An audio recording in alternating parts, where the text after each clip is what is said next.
Hey, well, another week's gone by. Welcome everybody, and for those of you watching the replay, hope you're enjoying it. And if you're on the replay, always feel free to send us comments. So, welcome to Flooring by the Numbers live for this week's show, and we're going to have a little bit of fun with you today because in our name, Flooring by the Numbers. We have the by the numbers in there for a reason, mostly because there is a reason, Mick. You say there is a reason for that. Well, the main reason is because you're a financial wizard. Oh yeah, right. You have this uncanny ability to find profit, cash, money, revenue for our clients in the commercial flooring space. So, but seriously, by the numbers, we do believe that the ultimate scorecard of any business is the financial statements, and we know the financial statements are incredibly difficult to decipher, as we'll show a little bit on here.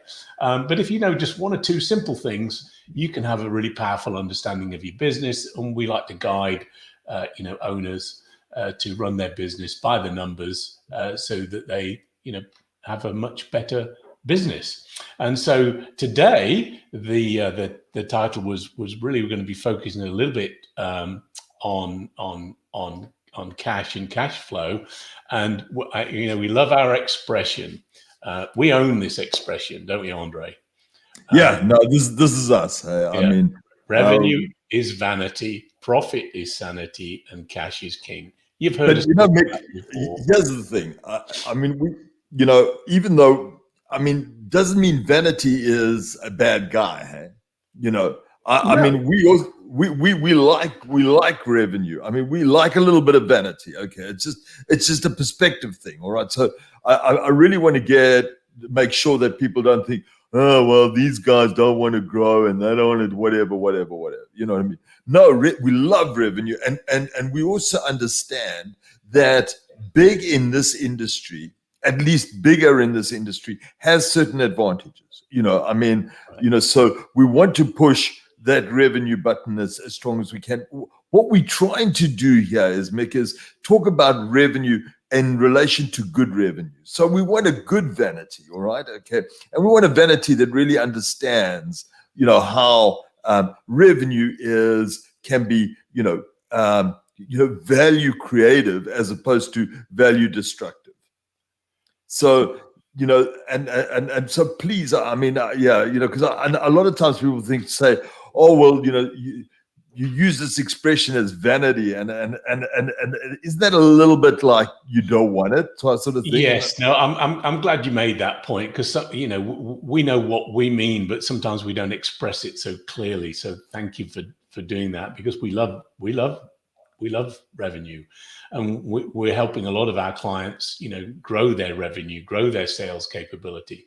But as Andre just said, there's a distinction between good revenue and bad revenue.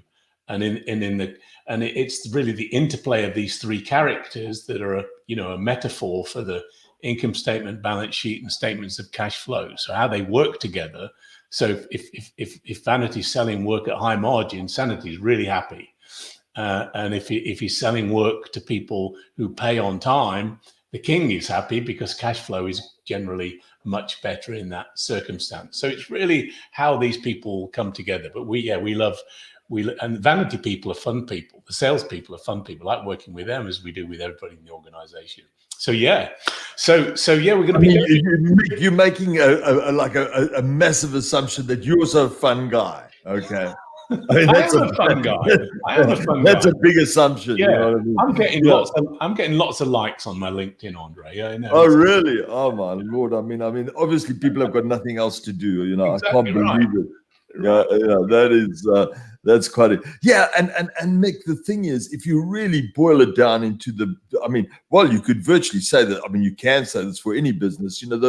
Those three characters are, if we have a great management system around those three characters, we're going to have a better business. Isn't that right? And as we improve, but the big thing is how we improve all three of those characters together.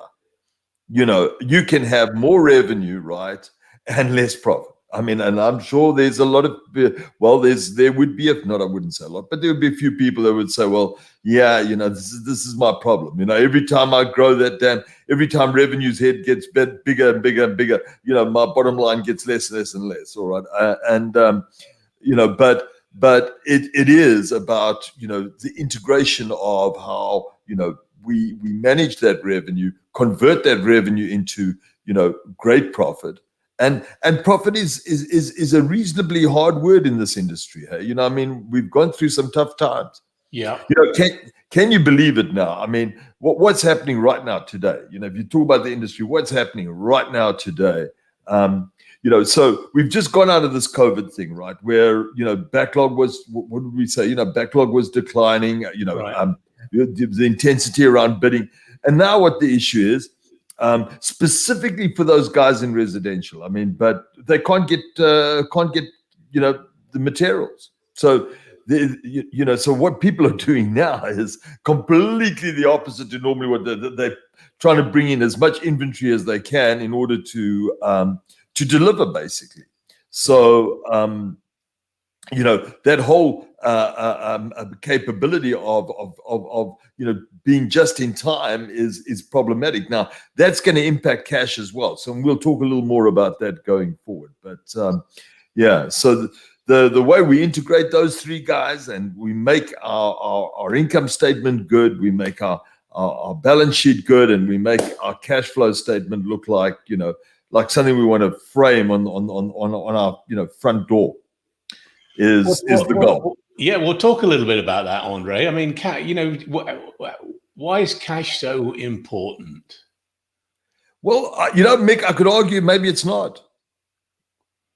You know, I mean, so I know we're going to get into our circular argument, but you know, here's the thing: if you have unlimited ability to access cash, either through debt or through the fact that you have, you know, an untold amount of money in the bank, right? Then is cash important? You know, and here's the strange thing, Mick. And I know we're a little bit edgy here because, you know, people say, well, they're contradicting themselves. But here's the thing: people who have lots of cash, or at least the ability to access, you know, abundant cash, make decisions very differently to those organizations who are limited by cash. You know what I mean? So it's the decision system between the haves and the have-nots, right? Okay. I would agree with you. And when you do have a lot of available cash, you know, at your disposal, right, it allows you to jump on opportunities in the market. It allows you to invest in things. It allows you to hire people. You know, if some superstar comes available, that is a very critical weapon. I think Jim Collins wrote in one of his books, you know, The Good to Great Guy. He did a survey of the best companies, and the best companies had 10 times greater cash reserve. Allow them to make strategic buying decisions in the marketplace. So yeah, more cash gives more flexibility and strategic choice. Right. So, you know, we started this sort of conversation, you know, is cash important? Well, yeah, when cash is a limited resource, like most things are, yeah, then suddenly it becomes very important. Okay. And the way we manage cash is, of course, you know, critical to that, you know, to that constraint of, you know, this limited resource. And here's the strange thing is, Mick, how many times do I see in organizations and that, you know, they talk about cash, you know, as if it's a problem, and yet there is so much hidden cash sitting in their balance sheet that it's crazy, and that just removes the problem automatically.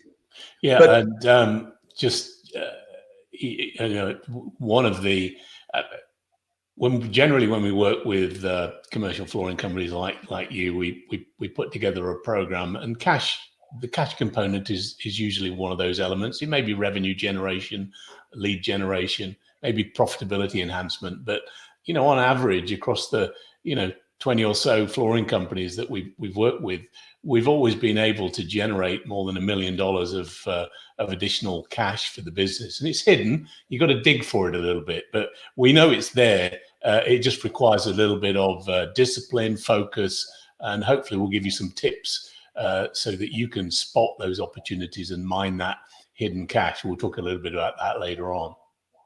Yeah, no, and I, we have that, Mick, that I really enjoy is our Dash for Cash program, right? And that's some fun, within 3 months, what are the fundamental differences can we make, on the bank balance? And right. and people get absolutely, flabbergasted by, the amount of cash that you can bring in when there's the right structure and focus around it. Anyway, that's by the side. So, we were talking a little bit about cash, and we were saying, yeah, it is a limited resource. Now, it's interesting, I mean, there's very seldom that you would sit with a CEO and cash won't come up in the conversation. I mean, can you ever remember any conversation we've had with any CEO and cash does not come up in the conversation? It's interesting, hey? I mean, it comes up as aggressively as, my backlog and my revenue and all those good things. And often the first thing, you know what I mean? And often what people say is, if I had more cash, I would do this, this, and this, and this, and so. Or the other point is, if I had more cash, I wouldn't be so stressed, right? People worry about it when they don't have cash. And they're worried about being able to, make those payments, and they see a depletion in their cash reserve. It does, as an owner, it does weigh on you. So there's certainly an aspect of, being comfortable knowing that I've got sufficient cash gives me great, relief, and I feel in control of my business. I'm in a much better place mentally. I make better decisions when I'm in a good place. Yeah, I agree with you. I think that really has, and a lot of times what people sort of discount significantly is the owner mindset. When the owner is cash strong, they have a very different mindset, and when they cash weak, they have a very different mindset. Their whole attitude towards growth and everything else just fundamentally is different. And so healthy cash, healthy owners, less stress, all of those good things. So we get all that, okay? But, this comes to the obvious topic, Meg, as to how do we manage cash? I mean, this is my one thing that I'm always fascinated by. Just to you look at just it's every organization is slightly different, but there are fundamental sameness within all the organizations. And it's just in terms of how they look at cash. I mean, you look at it. When you talk about cash, the first thing people say, well, the way I look at it is, how much money have we got in the bank? Or the other alternative is, how much we've got available on our line of credit. Yeah, those are the two big ones. The reason, you know what I mean? And then they also talk about cash as long as we can put that on some kind of lease agreement, that doesn't impact our cash. I mean, what a lot of bloody nonsense. They don't realize that, so it's a very misunderstood element of management in my mind, at least, and the problem is now, how do they get their organization? So even if there is a finite group within the organization that truly understands cash, their biggest problem then is, how do I galvanize the rest of the organization to think around cash, to behave, to help me improve my cash as such, because the normal person in an organization, cash is not that important. They get paid every month, so they're not motivated with how do we improve cash. Yes, they want to improve the way that they do their work. They want to improve their revenue, that whatever their job title is. But in terms of cash, yeah, it's not something that because they didn't make decisions around that. Yeah. You know, so how we manage cash, I think is just it's a great, you know, if you're a business owner, you one of our clients, not our clients, you're in this industry, sit back and say, how, really tell me, how do I manage cash in my business? Just forget about whether it's effective or not. Forget about whether you've got a lot of cash in the bank or you don't. How do I manage cash? You know, and yet it's a relatively easy thing. And here's where the issue is, Nick. The issue is that people manage cash based on their income statement. Aha. I knew you were going to get to it eventually. You were worried there for a minute, weren't you? I was a little bit worried. You were worried. I can see it. You were going deep. You were going deep into your wizardry there. But yes, but you've got to think about it philosophically. You've got to, and traditionally, that's what happens. Is and you know what? It's not a conscious thing. It's subconscious. Because the income statement is something we can all we can work with. We sort of understand it. Right. People gravitate to something that's easy, something that they can communicate, something that's easy to understand, something that's hard to understand. People are repelled by it and they shy away from it. And the balance sheet it scares me until you started to educate me. It still makes me a little frightened, but I'm a lot better than I was. Right. So now I think let's talk about this income. Do you know that in business there's two languages, right? There's the language of the banker, and then there's the language of the business person, right? So do you know that the banker speaks Spanish and we as business people speak Portuguese, right? If you listen to both languages, there's degrees of similarity. It sort of sounds the same thing, but it's actually very different. So as business people, what do we speak about? We speak about the income statement. You know, we present our business based on how much money we've made. That's our very first thing. How big are we and how much did we make? How much money did we make? Yeah. Right. You know what I mean? That is the very first thing. So the indicator. And the banker, what do you think the banker's talking about? He doesn't even look at the income statement. Nope. He really doesn't even look at the income statement, or she, for that matter. Okay, I mean, there's no, you know, she doesn't look at the income statement. She looks at the balance sheet. So Portuguese being balance sheet, income statement being Spanish, you're talking a different business.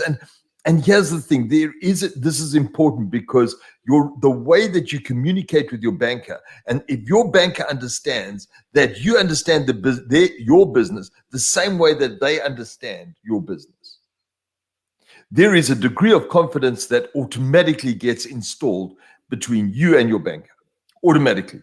And if you don't have that relationship, find a bank that you can create that relationship.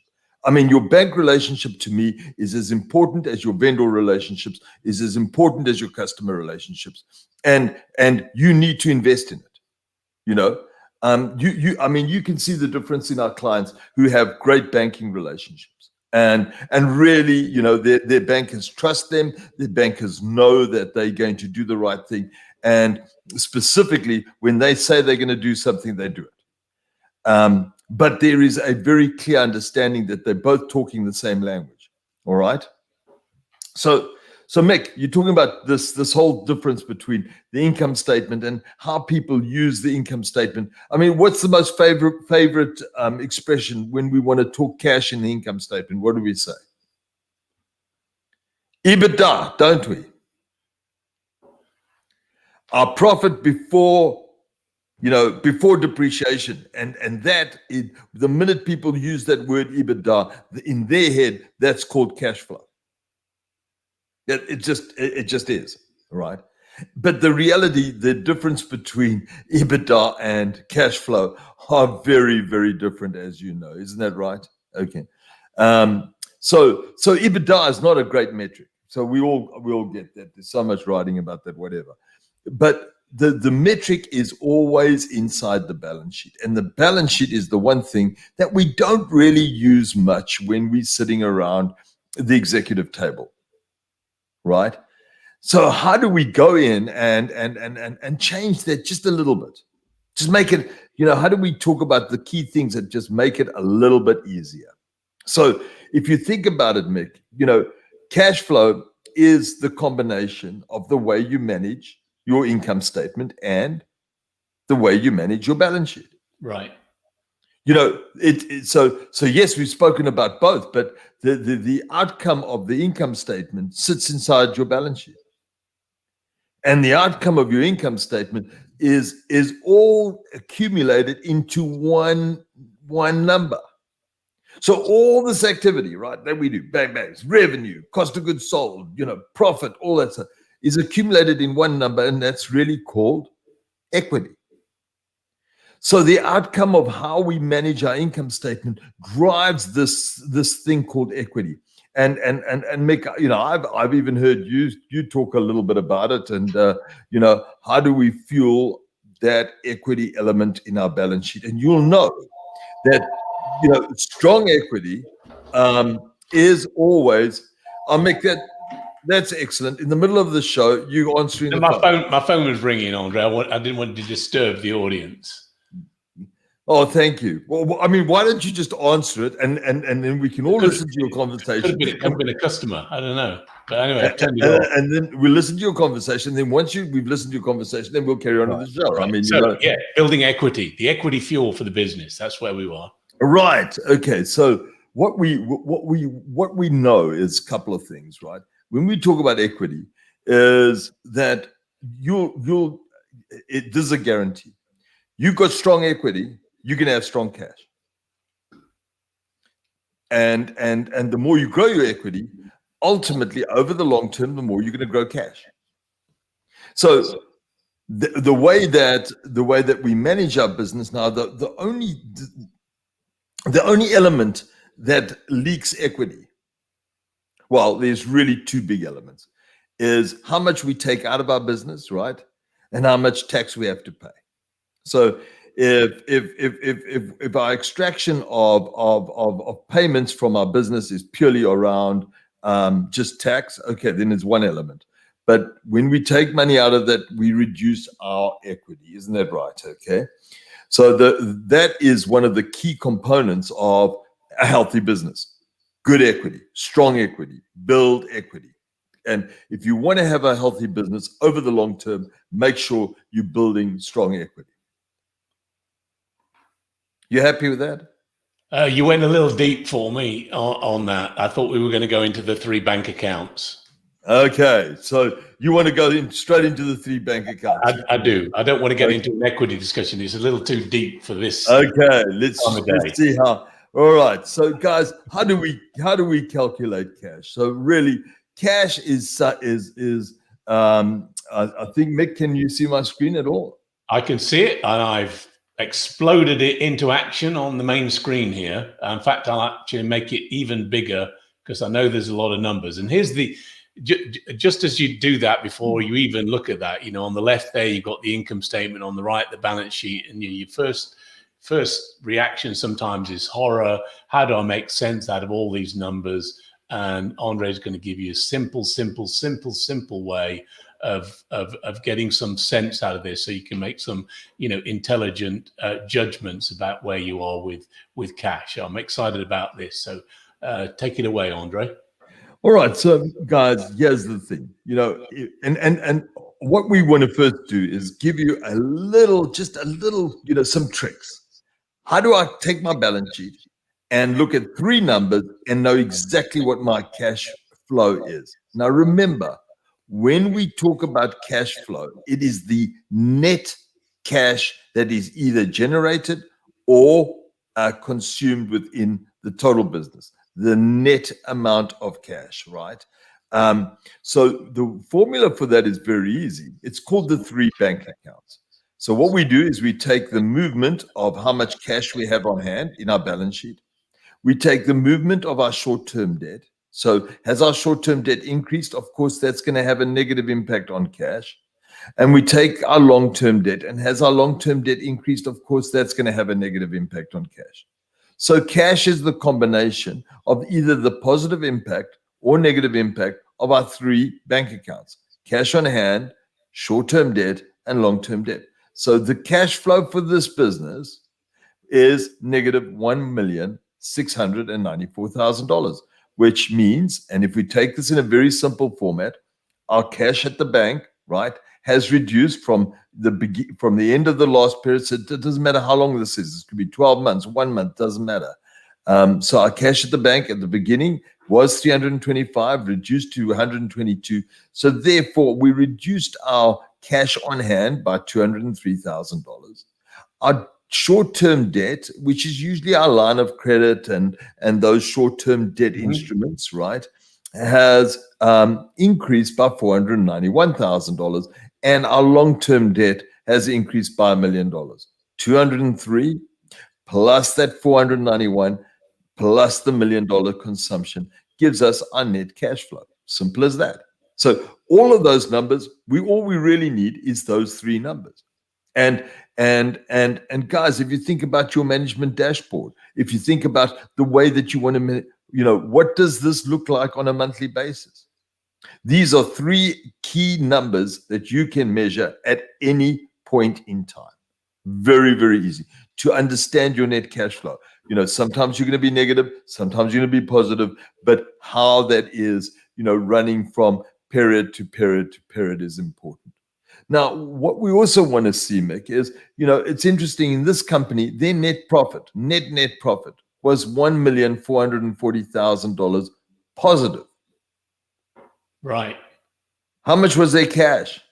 So when we look at our indicator of, if we were looking at our indicator of income statement performance, and if we're talking to our banker based on Portuguese versus Spanish, we would be saying, look how great we are. Our profitability is $1.4 million. This is very good. And what is the banker going to say? Well, yeah, but the problem is you consumed nearly $1.7 million of cash during that period of time. Right. In this case, it's 1 year.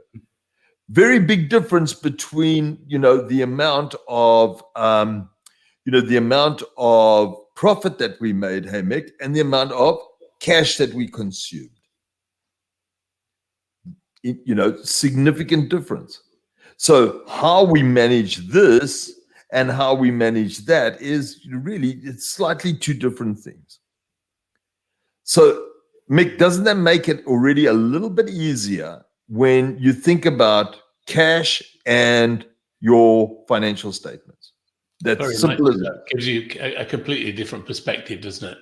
It really does. It just makes it really easy. Now, yes, that's trick number one. Trick number two is, remember, Mick, didn't we start off saying that cash flow is the combination of how we manage our income statement and how we manage our balance sheet? Isn't that right? We did. Okay. And we spoke a little bit about equity and the importance of equity, didn't we? You did. Okay. I think I followed you. Yeah. All right. So really what I want to try and show you is, how does that exact number, remember our 1.7 million or 1,694,000, depending on how you look at things, that 1.7 million net cash flow, how do we look at that in relation to the way we manage our income statement and our balance sheet, right? So what we know is there's a very simple formula that we use when we look at cash flow and balance sheet and income statement management. Cash flow, that same number, is the change in our total net assets. So total net assets is very simply, you remember we had the three bank accounts? It's our three bank accounts plus equity. So the three bank accounts plus equity. If that is growing, we are consuming a certain amount of cash. So our balance sheet consumed $3,138,000 of cash. However, our net profit contribution for that period of time was $1,444,000, which gives you your net cash flow. So you can look at your net cash flow, go straight to your balance sheet and do your three bank accounts, and or look at how your balance sheet versus your income statement is, which one's consuming cash and which one's generating cash. So, of course, if your balance sheet is consuming $3 million and you're only making $1.4 million of profit, you're going to have a negative cash flow business. And what is the art? The art is to make sure that my net profit at least is a little bit better than my balance sheet consumption. And strategically, that's what I need to do to drive my business. So now we have the ability to not only look at cash from just, what is our net cash flow, but also in relation to the way we manage our income statement and we manage our balance sheet. So 2 very quick tricks. And guys, that takes you, simply a few minutes to calculate those, those numbers. And the nice part about this is we use the word debt plus equity because you've got a balanced balance sheet, Mick. That debt plus equity will always equal to your total net assets. So it's just a lot quicker to get to the same thing. So that is just 2 quick tricks on how to look at your financials and use your financials in order to calculate cash. Perfect. Is that beautiful? Nice and simple. Love it. Okay. All right. So we also, in promoting the show, said we'd give 3 tips, 3 tricks for improving cash flow. So what ideas did we come up with there? All right, let's get out of this for a moment. So the thing is, Mick, talking a little bit about that, I did like your philosophy around this. Where you said, look, you said, first of all, there is a belief system. And what did you say your first belief system is? We're not a bank. Pardon? Yeah, we're not a bank. Yeah, we're not the bank. We're not the bank for our customers, and that is, that is just got to be a fundamental belief system, because the minute we think differently, that and I mean the reality of life is, and this is just the way it is, that all these various subcontractors that work for the GC, that's the GC bank. That's how the GC can leverage cash so significantly, because you've got this incredible supply chain of people that are busy, holding, or you holding the cash on their behalf. So, right. and the expression of that belief is, well, and we get this all the time. Well, we'll talk to the account exec in one of our clients and say, where are we? Oh, well, the GC hasn't been paid, so we're not going to get paid yet. So we don't get paid until the GC gets paid. In any other business where we've done the work, we expect to pay. I mean, I'm not going to call up my mortgage broker and say, I don't want to pay you this month. I'm just going to wait a little bit. No, my customer hasn't paid me. You know what I mean? All right. It doesn't work that way. So, but that belief system is so ingrained that it's almost sacrosanct that we don't argue with the GC, or we don't ask for our payments, or we don't think creatively about how we accelerate our payments. So first of all, shatter that belief system, break that belief system apart. And then, some of the things that we're talking about here will be, a little bit more real and practical, but all of them are very practical that you can apply. Okay, so this is not one of our 3, Mick, but so philosophically, if you take that just to the next level, what that means is that really, when you break that belief system, is that you are controlling the way that you collect your cash, right? Okay, and you start working with customers that that want you to have the right cash management system. They want you to be able to be paid on time, and there are many GCs today that the right GCs with the right relationship, you get paid within 20 days. I mean, we've seen this more and more often where that relationship is right. And what we're trying to also do is to establish that the fundamental system behind the way that we submit, our pay applications. And many times the reason why it's not only just driven by the GC. So the one thing is, yes, you get paid when we get paid, but the reality is that we don't submit our application the way that it should be submitted, and we don't know about it for approximately 30 to 60 days. And then when we try and find out where's our cash, we realize that there's a problem with our pay application, and then that whole process starts all over again. So, the discipline around the way that we submit our pay application is critical. We have to, first of all, make sure that we confirm it, specifically our large pay applications with our GC. Has this pay application been authorized? And the second step, we've got to ensure, has that pay application been placed in the accounts payable system of our GC? Because one thing we do know, Mick, if our pay application is in their accounts payable system, what's going to happen? We're going to get paid. Right. That's how it's good. That is how it works. So that's the first thing. And we just, the amount of improvement that we've got just purely by doing that one discipline is absolutely so significant.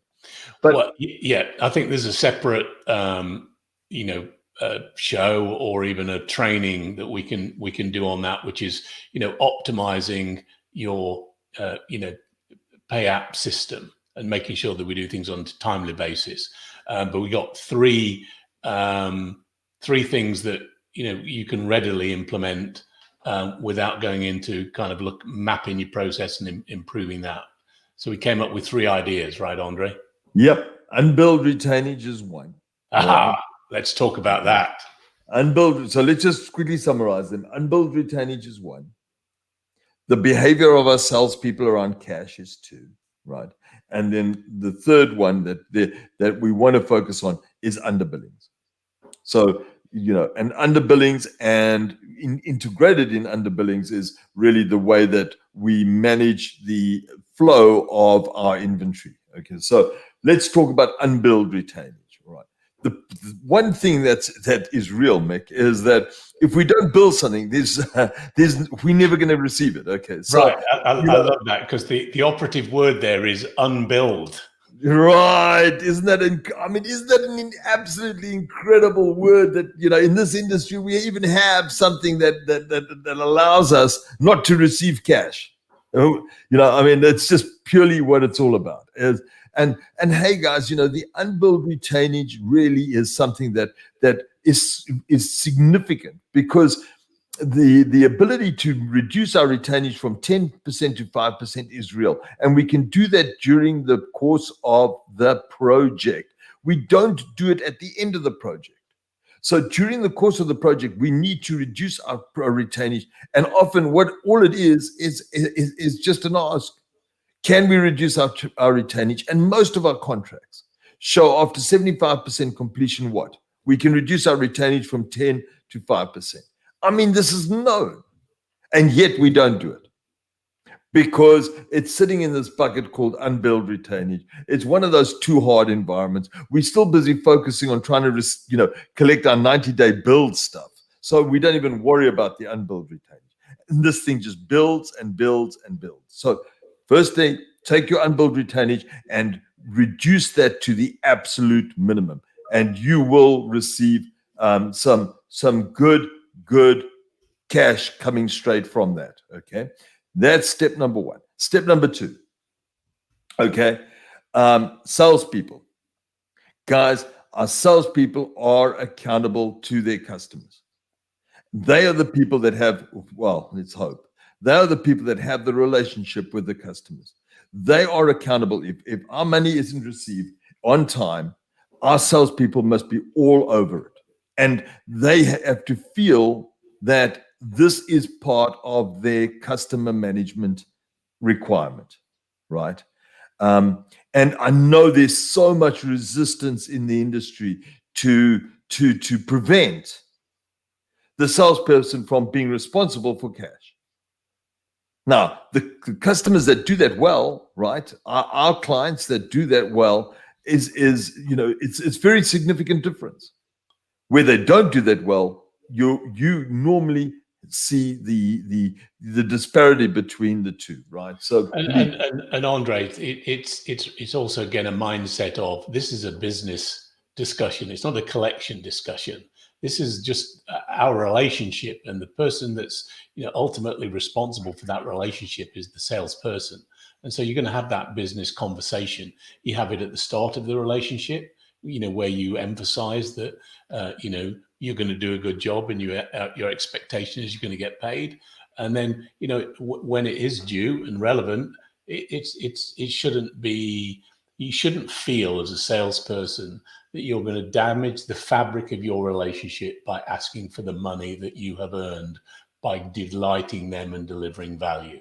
So get that thought out of your head and say, this is a business discussion, very, very valid. And done well, it will enhance your relationship, not degrade it. Well, Mick, if you have a problem with that, you don't have a relationship. True. It's as simple as that. If your salesperson is resistance around that, and this is such a big thing, and then there is normally no relationship. And also, so that's the one thing. Or secondly, that salesperson is concerned about the quality of the installation. So it's either one or the other. And so that is a very good, leading indicator for other problems. But anyway, so please, guys, salespeople responsible for collection. And then the last one, Mick, is this whole issue on underbillings. All right. Okay. Now, we've got to talk a little bit about the underbillings in the sense that, guys, if we've incurred cost and we haven't billed for it, we are going to have a cash problem. And the only reason why we are underbilled, Mick, the only reason why we're underbilled, in my opinion, okay, now I know I'm going to get shot here, I guarantee it, is, what do you think? You've already been shot at, because I can see the bullet holes in your wall there. I do that on purpose. There you are. Right. Is the only reason we underbuild, Mick, I believe, is because it's a degree of laziness. It's too hard to forecast our cash flow. It's too hard to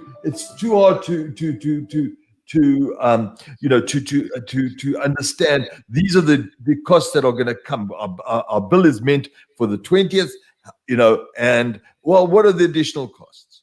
And I don't want to have this discussion with the GC because they're not going to agree with additional costs, etc. like that. So that whole billing process is not a function of how we manage cash. That whole billing process is, well, let's just get it done. And as a result, we have significant underbillings. And in theory, we shouldn't. There's no reason for underbilling. There might be very, very, one-off reasons, but in the main, it should not be what it is. So, guys, discipline around underbillings. Make the billing process meaningful. Make people understand that during your billing process, this is about cash management, right? So, very, very big element of how we can increase our cash flow. 3 non-traditional elements to always look at. Perfect, Andre. Good deal. All right. Well, look, hope you got some value out of today's show. As ever, send us comments, send us questions.